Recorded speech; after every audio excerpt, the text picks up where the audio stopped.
오늘도 주님을 예배하기 위해 나오신 여러분들을 축복하고 환영합니다. 사랑하는 성도 여러분, 여러분들은 평안하십니까? 요즘 들려오는 세상의 소식들을 듣다 보면 우리가 살아가는 시대는 정말로 한 치 앞도 알 수 없는 그러한 시대인 것 같습니다. 일상이 어느 정도 회복되기는 했지만 여전히 코로나가 우리의 삶을 위협하고 있고요. 또 연초에 시작됐던 러시아와 우크라이나의 전쟁은 전혀 끝날 기미가 보이지 않습니다. 이로 인해서 전 세계 물가는 치솟고 있으며 스리랑카를 비롯한 여러 국가들이 부도를 선포하거나 위기에 처해 있다고 합니다. 우리나라 역시도 계속되는 자연재해와 미중 갈등, 경기 침체로 인해서 위기를 겪고 있습니다. 뿐만 아니라 조금 더 들여다보면 우리 각자의 삶 역시도 녹록지가 않습니다. 건강의 문제, 사업의 문제, 자녀의 문제 등 끊임없이 어려움을 겪기도 하고요. 또한 삶을 살아가면서 여러 가지 중요한 선택의 기로에 놓일 때가 있습니다. 이렇게 한 치 앞도 알 수 없는 상황 속에서 우리에게 필요한 것은 바로 분별력입니다. 앞에 보이는 상황을 바르게 판단하고 더 나은 선택을 할 수 있는 분별력이 필요한 시대입니다. 특별히 하나님 나라 백성된 우리 그리스도인들에게 있어서 이 분별력은 너무나도 중요합니다. 우리를 향하신 하나님의 뜻이 무엇인지를 알고 또한 그에 합당한 삶을 살아가기 위해서는 무엇보다 분별력이 필요하기 때문입니다. 오늘 이 시간에는 오늘 본문 말씀을 중심으로 우리가 매일 보고 듣는 하나님의 말씀 속에서 우리를 향하신 하나님의 뜻을 분별하고 그에 합당한 삶을 어떻게 살아갈 수 있을지에 대해서 함께 고민해보는 그러한 시간을 갖고자 합니다. 어린 시절 저희 아버지께서는 충남에 있는 한 시골 마을에서 목회를 하셨습니다. 지금도 시골에는 대부분의 교회들이 그렇겠지만 어린 시절 저희 교회에는 나이가 많으신 성도님들이 대부분이었습니다. 제가 그 지역을 떠난 지 많은 시간이 지났지만 지금도 저에게 특별하게 기억으로 남겨진 권사님 한 분이 계신데요. 이 권사님께서는 매 예배 시간마다 제 옆에 앉으셨습니다. 그리고 저에게 글씨가 잘 보이지 않는다며 성경 본문을 찾아달라고 매번 부탁하셨고요. 저는 성경 본문을 매번 찾아드렸습니다. 저는 정말 권사님께서 눈이 침침해서 잘 안 보이는 줄 알고 매번 성경 본문을 찾아드렸는데 나중에 알게 된 사실이지만 사실 그 권사님께서는 글을 읽지 못하는 문맹이셨습니다. 여러분, 그런데 참 신기했던 것은 그 시절 글씨를 알지 못했던 그 권사님께서 어느 누구보다 하나님의 말씀에 대해서 잘 알아들으셨고 그 말씀을 깊이 깨닫고 계셨습니다. 그리고 더 나아가 권사님께서 그 말씀을 삶으로 직접 살아내는 모습을 통해서 저는 신앙이 무엇이고 그리스도인으로서 어떻게 살아가야 할지에 대해서 많은 가르침과 깨달음을 얻게 되었습니다. 여러분, 요즘 사람들 중에 글을 읽지 못하는 사람은 거의 없습니다.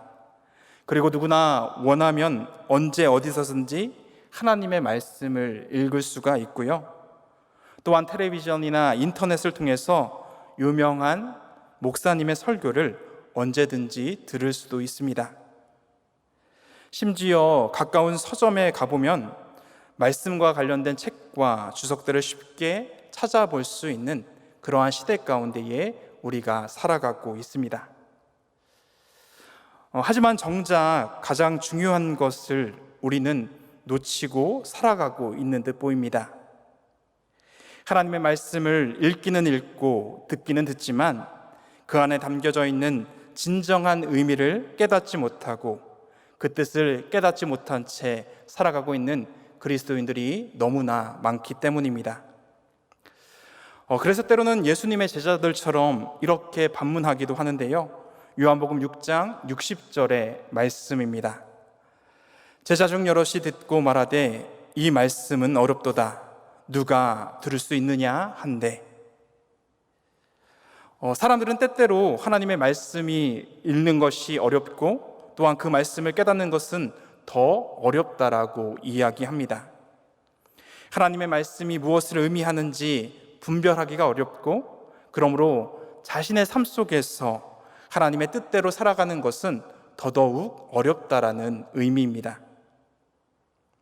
여러분, 어쩌면 이러한 제자들의 고백이 저와 여러분의 고백은 아닙니까? 말씀은 읽지만 이해하지 못하고, 말씀은 듣지만 깨닫지 못하는 제자들의 모습이 저와 여러분의 모습임을 어느 누구도 부인할 수 없습니다. 어린 시절 만났던 그 권사님께서는 문맹이라 성경 말씀을 직접 읽지 못했고, 저와 여러분처럼 체계적인 성경 공부를 할 수 없으셨습니다. 그럼에도 어느 누구보다 하나님의 말씀을 잘 이해하고 있었고요, 하나님의 뜻을 바르게 분별하여 삶으로 그 말씀을 살아나고 계셨습니다. 이렇듯 우리가 하나님의 말씀을 깨달아 알고 실천하는 문제는 결코 개인의 힘과 능력으로 되는 것이 아닙니다. 하나님의 말씀을 듣고 깨달아 아는 것은 전적인 하나님의 은혜로 되어지기 때문입니다.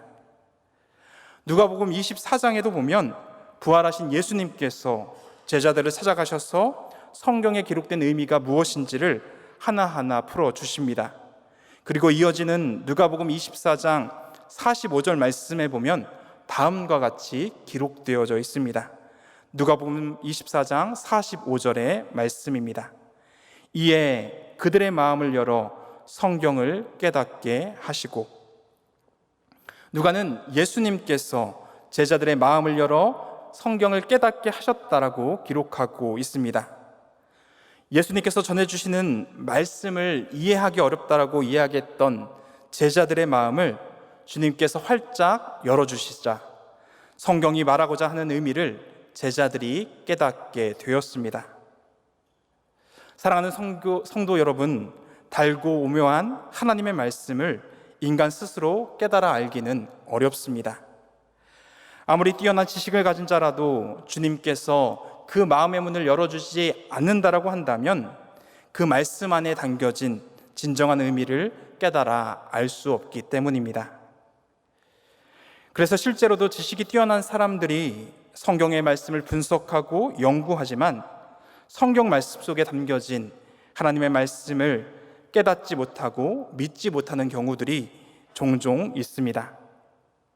하지만 아무리 학식이 부족하고 연약한 사람이라 할지라도 주님께서 그 마음을 열어주시면 오묘한 말씀이 깨달아지고 그 말씀대로 살아갈 수 있게 됩니다. 이것이 바로 기독교의 신비요 주님의 은혜임을 우리는 기억해야 합니다. 오늘 함께 읽은 본문 말씀에 보면 예수님께서 명절 중간에 성전에 올라가 가르치셨다라고 기록하고 있습니다. 당시 예수님의 가르침이 얼마나 힘이 있고 능력이 있었는지 유대인들은 예수님의 말씀을 듣고 기이 여기고 놀랍게 여겼다라고 기록하고 있는데요, 오늘 본문 요한복음 7장 15절의 말씀입니다. 유대인들이 놀랍게 여겨 이르되 이 사람은 배우지 아니하였거늘 어떻게 그를 아느냐 하니. 여기서 배우지 않았다라는 것은 오늘날로 이야기하면 정규적인 교육을 받지 않았다라는 의미입니다. 당시 유대인들은 가정에서 성경을 배웠고 회당에서 율법 교육을 받았습니다. 그리고 그 중에 일부는 랍비 학교에 다니면서 율법에 대해서 전문적으로 배우기도 했고요. 또한 당시 유대 지식사회의 양대 산맥이었던 힐렐 학파와 샴마이 학파에 속해서 성경을 배우기도 했습니다. 하지만 예수님께서는 전문적인 율법 교육을 받거나 두 학파에 속해 있지 않으셨습니다. 그랬기 때문에 유대인들은 예수님에 대해 전혀 학식이 없는 인물이라 판단했던 것입니다. 여러분, 이러한 평가가 그 당시 예수님을 향한 유대인들의 생각이었습니다. 그들은 예수님에 대해서 전문적으로 배우지 않았기에 무지할 것이다라고 판단하고 있었습니다. 위에서도 이야기했지만 당시 바리새인들과 서기관들은 힐렐 학파나 샴마이 학파를 따르면서 스스로 율법과 하나님의 말씀에 대해서 누구보다 잘 알고 있다라고 생각했습니다. 그런데 전문적인 율법 교육을 받지 않았던 예수님께서 가르치시는 성경 말씀을 들어보니 말씀에 대한 지식과 해석, 그리고 그 파급력이 너무나 뛰어났기에 그들이 놀랍게 여겼던 것입니다. 사랑하는 성도 여러분, 이렇듯 그리스도인들에게 있어 중요한 것은 바로 성령 하나님의 조명을 받는 것입니다. 우리가 하나님의 말씀을 규칙적으로 읽고 정규적인 신앙교육을 받는 것도 물론 중요하지만 그보다 더 중요한 것은 주님께서 우리의 마음을 열어주어야 한다라는 것입니다. 그래야만 말씀 속에 나타난 하나님의 뜻을 온전히 분별할 수 있고 그에 합당한 삶을 우리가 살아갈 수 있습니다. 이것이 바로 하나님의 은혜입니다. 우리가 부족하여도 성령 하나님의 도우심을 받아 하나님의 말씀이 깨달아지는 것, 이것이 바로 하나님의 은혜이기 때문입니다. 그러나 오늘 본문 속 유대인들은 하나님의 뜻을 전혀 깨닫지 못했습니다. 그들은 전문적으로 율법을 공부하고 배웠지만 그의 진정한 의미를 깨닫지 못하고 분별하지 못하고 있습니다. 예수님께서는 그 이유에 대해서 오늘 본문을 통해 말씀해 주고 계시는데요. 오늘 본문 요한복음 7장 16절의 말씀입니다. 예수께서 대답하여 이르시되 내 교훈은 내 것이 아니요 나를 보내신 이의 것이니라. 예수님께서는 내 교훈은 내 것이 아니요 나를 보내신 이의 것이다라고 말씀하고 계십니다. 여기서 나를 보내신 이는 성부 하나님이십니다. 예수님께서는 자신이 전하는 것은 자신의 것이 아니라 하나님께로부터 온 것임을 말씀하고 계십니다. 즉 자신이 전하는 것은 자신의 생각이나 자신의 뜻이 아니라 바로 하나님 아버지로부터 받은 것임을 강조하고 있는 것입니다. 그러므로 예수님께서 가르치시는 말씀은 하나님과 동일한 권위와 능력을 가지게 됩니다. 예수님의 말씀이 바로 하나님의 말씀과 동일한 말씀이기 때문입니다. 그러면서 예수님께서는 17절 말씀을 통해 이렇게 말씀하십니다. 본문 17절의 말씀입니다. 사람이 하나님의 뜻을 행하려 하면 이 교훈이 하나님께로부터 왔는지 내가 스스로 말함인지를 알리라. 사람이 진정으로 하나님의 뜻을 행하려 하면 자신의 가르침이 어디에서 왔는지를 알게 될 것이다라는 그러한 말씀입니다. 하나님의 뜻을 행하려고 애쓰는 사람만이 자신의 말씀이 어디에서 온 것인지를 알 것이다라고 이야기하고 계신 것입니다. 즉, 이 말씀을 바꾸어 말하면 하나님의 말씀을 참되게 이해하고 분별할 수 있는 사람은 오직 하나님의 뜻을 따라 행하고 노력하는 사람뿐이라는 그러한 말씀입니다. 하나님께서 말씀하신 그 뜻을 알고 그 말씀에 순종하려는 마음이 있는 사람만이 주님의 말씀을 바르게 깨닫고 바르게 분별할 수 있습니다. 하지만 유대 지도자들은 전문적으로 하나님의 말씀을 배우기는 했지만 진정으로 하나님의 뜻을 알고 행하려는 의지가 전혀 없었습니다. 그랬기 때문에 하나님의 말씀을 온전히 알지 못했고 분별하지 못했던 것입니다. 사랑하는 성도 여러분, 하나님께서는 그분의 뜻대로 행하려고 노력하는 사람들에게 자신의 뜻을 밝히 알려주시고 가르쳐 주시지만 하나님의 뜻대로 행하는 일에 관심이 없는 자들에게는 자신의 뜻을 가르쳐 주지 않으십니다. 이렇듯 그 당시 유대 지도자들은 하나님의 율법을 배우고 가르치고는 있었지만 하나님의 뜻대로 하려고 살려고 하는 의지가 전혀 없었던 것입니다. 성경적인 지식은 뛰어났지만 하나님의 뜻대로 살아가려는 그러한 의지가 없었기 때문에 그들은 성령 하나님의 조명을 받지 못하게 되었고요, 이로 인해서 하나님께서 말씀하셨던 진정한 그 의미를 깨닫지 못하고 분별하지 못했으며 그에 합당한 삶을 그들이 살아갈 수 없었던 것입니다. 오늘 보면 18절 말씀에도 보면 이러한 유대인들의 마음을 예수님께서는 정확하게 꿰뚫어 보시고 말씀하고 계십니다. 요한복음 7장 18절의 말씀입니다. 스스로 말하는 자는 자기 영광만 구하되 보내신 이의 영광을 구하는 자는 참되니 그 속에 불의가 없느니라. 예수님께서는 유대 종교 지도자들을 향해서 스스로 말하는 자라고 이야기하십니다. 이들이 율법을 연구하고 사람들에게 말씀을 가르치고 있지만 그들이 전하는 말씀은 하나님께서 원하시는 진정한 뜻과 의미를 전달하는 진리의 말씀이 아니라 단지 자신들의 권위를 세우고 자리를 유지하기 위한 하나의 수단에 불과하다라고 꼬집고 계십니다. 그들은 하나님의 율법을 가르치면서 그렇게 살지 못하는 사람들을 정죄했고 자신들만이 율법을 지키는 거룩한 삶을 살고 있다라고 생각했습니다. 자신들이 전하는 가르침을 통해서 하나님의 영광이 드러나는 것이 아니라 자신들이 가지고 있는 지식과 의로움을 드러냄으로써 하나님이 받아야 할 영광을 자신들이 받기를 원했던 것입니다. 이렇듯 이들은 겉으로 보기에 하나님을 경배하는 듯 보였지만 실제로는 자신의 의를 드러내고 자신의 영광을 구하는 데 목적이 있었던 것입니다. 여러분, 반면에 예수님의 모습은 어떠합니까? 보내신 이, 즉 하나님의 영광만을 구하셨습니다.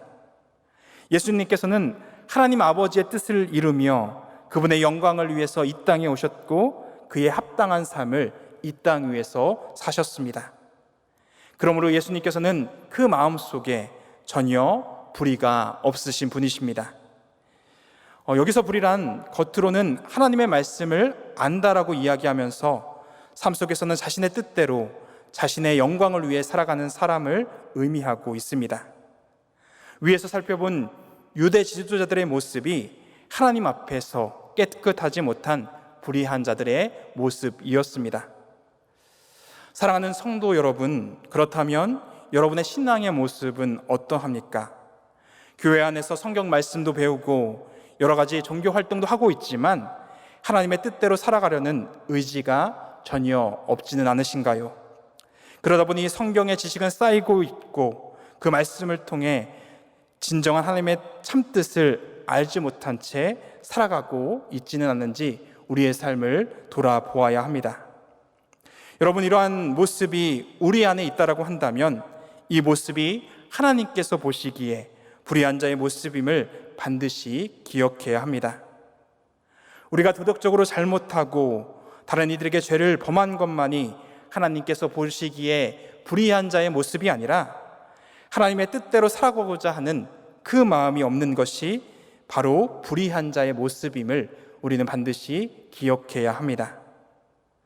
그러므로 우리는 항상 우리 마음 가운데에 하나님의 뜻대로 행하고자 하는 의지가 있느냐 없느냐를 질문해야 합니다. 히브리서 10장 36절 말씀에 보면 이 땅에서 우리 그리스도인들이 살아가야 할 삶의 모습을 하나님의 뜻을 행하는 것이다라고 이야기하고 있습니다. 또한 야고보서 2장 17절과 20절 말씀에도 보면 행함이 없는 믿음은 그 자체가 죽은 것이며 행함이 없는 믿음은 헛된 것이다라고 이야기하고 있습니다. 사랑하는 성도 여러분, 우리는 우리 가운데에 하나님의 뜻대로 행하고자 하는 의지가 있느냐 없느냐를 항상 점검해야 합니다. 하나님의 뜻대로 살아가고자 하는 의지가 없다라고 한다면 우리는 오늘 말씀 속 유대 지도자들과 다를 것이 없는 불의한 자들임을 우리는 기억해야 하기 때문입니다. 반면에 우리 안에 하나님의 뜻대로 살아가고자 하는 의지가 있다라고 한다면 성령 하나님께서 우리의 마음을 열어주실 것입니다. 그리고 그 말씀을 밝혀주셔서 진정한 하나님의 뜻을 깨닫고 그에 합당한 삶을 살아갈 수 있도록 우리를 도와주실 것입니다. 풀꽃이라는 시로 유명한 나태주 시인의 어리석음이라는 시가 있습니다. 하나님의 말씀을 행하고자 노력하지 않는 인간의 어리석음에 대해서 시인은 다음과 같이 노래하고 있는데요. 제가 이 시를 잠시 읽어드리도록 하겠습니다. 어리석음, 나태주. 2000년도 훨씬 전에 예수님, 너무 쉽게 알아듣기 쉽게 하신 말씀, 감사하면서 살아라, 기뻐하면서 살아라, 용서하면서 살아라. 그 말씀 너무 쉬워서 2000년을 두고 저희들 아직도 깨닫지 못하고 삽니다. 그 말씀 너무 쉬워서 2000년을 두고 저희들 아직도 깨닫지 못하고 삽니다. 우리의 신앙에 있어서 많은 것들을 생각해 보게끔 하는 시입니다. 여러분, 우리가 하나님의 말씀을 온전히 깨닫지 못하는 이유는 그 말씀이 이해하기 어렵기 때문이 아닙니다. 바로 우리 안에 주님께서 말씀하시는 대로 세상을 살아가고자 하는 그 순종의 마음이 없기 때문입니다. 우리가 정말로 하나님의 말씀대로 살아가고자 하는 그러한 마음이 있다라고 한다면 반드시 성령 하나님께서 우리의 마음을 열어주시고 그 말씀을 깨닫게 해 주실 것입니다. 이제 말씀을 정리합니다. 사랑하는 성도 여러분, 우리가 하나님의 말씀을 깨닫고 하나님의 뜻을 분별하는 것은 우리의 힘과 능력으로 되어지지 않습니다. 오직 성령 하나님의 도우심이 있어야만 가능하다라는 것입니다. 아무리 성경을 많이 읽고 배웠다 할지라도, 우리가 아무리 지혜롭고 똑똑한 사람이라 할지라도 우리의 능력만으로는 하나님의 말씀을 깨닫고 그 뜻을 분별할 수가 없습니다. 얼마 전 저희 고등부 아이들과 세례 입교 교육을 진행했었는데요. 저는 세례 입교 교육을 할 때마다 아이들에게 꼭 하는 이야기가 있습니다. 그것은 바로 피조물인 인간이 창조주이신 하나님을 절대 이해할 수 없다라는 것을 강조합니다. 왜냐하면 바다와 같은 넓으신 하나님을 양동이 정도밖에 되지 않는 우리가 다 이해할 수 없고 다 담아낼 수 없기 때문입니다. 그럼에도 불구하고 우리의 마음 가운데에 하나님의 뜻대로 살아가고자 하는 의지가 있다라고 한다면 성령 하나님께서 우리의 마음을 열어주시고 하나님의 말씀을 밝히 깨달아 알게 해주십니다. 그리고 하나님으로부터 받은 진정한 말씀만이 우리에게 힘이 되고 능력이 되며 우리의 삶을 온전히 변화시켜 주십니다. 우리가 잘 알고 있는 히브리서 4장 12절 말씀은 다음과 같이 말씀의 능력에 대해서 이야기하고 있습니다. 히브리서 4장 12절의 말씀입니다. 하나님의 말씀은 살아있고 활력이 있어 좌우의 날선 어떠한 검보다도 예리하여 혼과 영과 및 괄절과 골수를 찔러 쪼개기까지 하며 또 마음의 생각과 뜻을 판단하노니. 이렇듯 하나님의 말씀은 살아서 우리를 변화시키는 힘과 능력이 있습니다. 우리가 그 능력을 삶 속에서 경험하기 위해서는 하나님의 뜻을 따르고자 하는 그 마음이 있어야만 합니다. 그 마음이 없다라고 한다면 결국 우리는 그 말씀을 깨닫지 못하는 어리석은 자들이 될 수밖에 없습니다. 바라기는 오늘 말씀 속 유대 지도자들과 같이 말씀과 삶이 분리된 불의한 삶을 살아가는 것이 아니라 하나님께로부터 받은 그 말씀을 의지하고 그 말씀대로 삶 속에서 실천하며 살아갈 수 있는 믿음의 백성들이 되기를 간절히 바라고 기도합니다. 그러할 때에 하나님의 말씀이 우리의 삶을 변화시키고 우리의 가정과 교회와 이 사회를 하나님의 나라로 변화시켜 주실 것입니다. 이 말씀을 기억하며 매일의 삶 속에서 주님의 말씀을 올바로 분별하며 그에 합당한 삶을 살아갈 수 있는 우리 세문안교회 모든 성도님들이 되기를 간절히 바라고 기도합니다. 함께 기도하시겠습니다. 사랑의 아버지 하나님, 이 시간 우리에게 말씀하여 주시니 참으로 감사합니다. 우리에게 하나님의 말씀대로 살아가고자 하는 마음을 주시고 우리의 마음을 성령으로 조명하여 주사 하나님의 뜻이 무엇인지를 온전히 분별하고 그에 합당한 삶을 살아갈 수 있도록 주여 우리를 인도하여 주옵소서. 오늘 말씀 속 유대인들처럼 하나님의 말씀을 지식적으로만 아는 불의한 자들이 아닌 예수 그리스도를 본받아 자신의 삶을 통하여 하나님의 뜻을 이 땅 가운데 이루어가는 참된 믿음의 자녀들 되어줄 수 있도록 주님 인도하여 주옵소서. 우리 주 예수 그리스도의 이름으로 간절히 기도드립니다. 아멘.